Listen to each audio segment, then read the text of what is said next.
विभत्स दृश्य है। ये केवल एक युवक की हत्या का विषय नहीं है, एक युवक की मृत्यु का विषय नहीं है। ये केवल एक ट्रैक्टर एक युवक के ऊपर चढ़ गया, राजस्थान के एक गांव और एक जिले का विषय नहीं है। ये आज पूरे राजस्थान का विषय है, ये आज कांग्रेस शासित राज्यों का विषय है। बताया गया है कि प्रियंका वाड्रा राजस्थान आज पहुंच रही है। मैं आज भारतीय जनता पार्टी के प्रवक्ता के नाते और पार्टी के एक जिम्मेदार कार्यकर्ता के नाते आज प्रियंका वाड्रा जी से यह डिमांड करता हूं कि इससे पहले वो जनसभा को संबोधित करे, ये जो हृदय विदारक दृश्य है भरतपुर का, हत्या हो रही है, सरेआम हत्या हो रही है, उसकी रिकॉर्डिंग हमारे सामने है। ये लड़ाई कोई आज की नहीं है, अनेक वर्षों की दो परिवारों के बीच लड़ाई, पुलिस में कंप्लेंट, उसके बावजूद हत्या। प्रियंका वाड्रा पहले उस गांव में जाए, पहले जाके उन पुलिस कर्मियों को, वहां के डीएम, वहां के एसपी और वहां के प्रशासन को सस्पेंड करके वो हिम्मत दिखाए कि वो केवल भाषण और स्लोगनिंग के लिए नहीं है, वो खड़ी हो सकती है। She has to project that she has the spine, she has the gall to visit Bharatpur, to visit the place where this gruesome incident, this gruesome murder has taken place only a while ago, and the video which has gone viral across the country and beyond is heart-wrenching. This is the call to Priyanka Vadra. Priyanka ji, विषय तो बहुत ही गंभीर है जिस पे आज हम press conference कर रहे हैं, मगर दृश्य देखने के बाद अपने आप को रोका नहीं गया, इसलिए हमने आपसे यह चैलेंज दिया है कि आप पहले वहां जाएं। अब मैं विषय पे आता हूं। हिंदुस्तान की यह खूबसूरती है, लोकतंत्र की यह खूबसूरती है कि जब चुनाव आते हैं तो घोषणा पत्र आते हैं।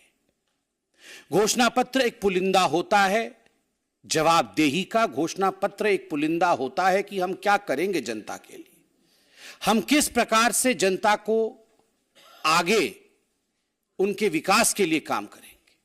अगर घोषणा पत्र आप लागू नहीं करते हैं, जिन राज्यों में आपने इससे पहले शासन किया, जिन राज्यों में इससे पहले आपने घोषणा की थी और वहां घोषणा पत्र लागू नहीं होता है, तो कभी आप खालिस्तान के समर्थन में खड़े हो जाते हैं, तो कभी हमास के समर्थन पे खड़े हो जाते हैं।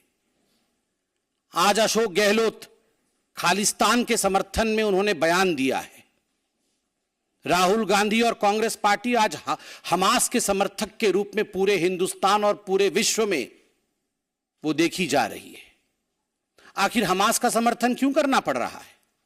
आखिर खालिस्तान के समर्थन के पीछे अशोक गहलोत को क्यों जाना पड़ रहा है? एक ही शब्द है, तुष्टीकरण। अगर घोषणा पत्र लागू किया होता हिमाचल प्रदेश में, अगर घोषणा पत्र लागू किया होता कर्नाटक में, तो आज खालिस्तान शब्द का प्रयोग नहीं करना पड़ा होता, जिस खालिस्तान के कारण इंदिरा गांधी जी की हत्या हुई। अभी एक विदेशी राष्ट्र में एक टैब्लॉइड गया था। तो संबित पात्रा को सुना आपने। बीजेपी की तरफ से भी प्रेस कॉन्फ्रेंस में राजस्थान की इस घटना का जिक्र किया गया और चैलेंज किया है कि प्रियंका गांधी वाड्रा पहले जाएं राजस्थान और कार्रवाई करें, आरोपियों पर कार्रवाई करवाए प्रशासन द्वारा। देवेंद्र हमारे साथ, हमारे सहयोगी भरतपुर से जुड़ चुके हैं इस खबर पर और ज्यादा जानकारी के साथ। देवेंद्र, क्या वाकई ये पूरा मामला सिर्फ और सिर्फ जमीन से जुड़ा हुआ है? विवाद इसके पीछे जमीन को लेकर ही था या कुछ और भी वजह है?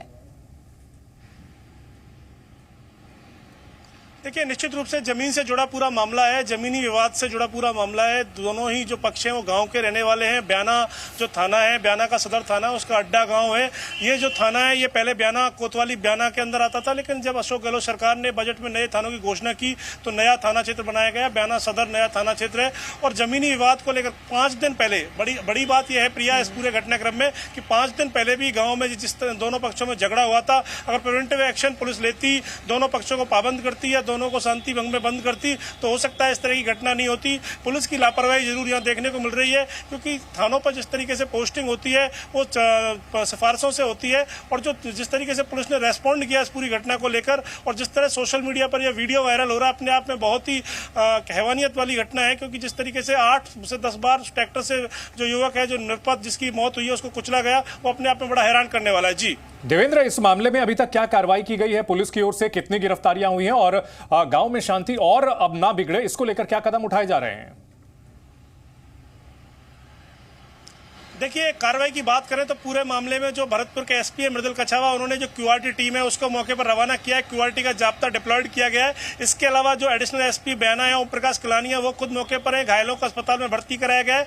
जो आरोपी है उनकी पहचान कर ली गई है, और बड़ी संख्या में दोनों ही पक्षों के, मृतक पक्ष के समर्थक और उसके रिश्तेदारों के साथ साथ आसपास के ग्रामीण इलाके के लोग, और बड़ी संख्या में जो दोनों पक्षों के लोग हैं वो गाँव में जमे हुए तनाव के हालात हैं, क्योंकि जमीनी संघर्ष से जुड़ा हुआ मामला है।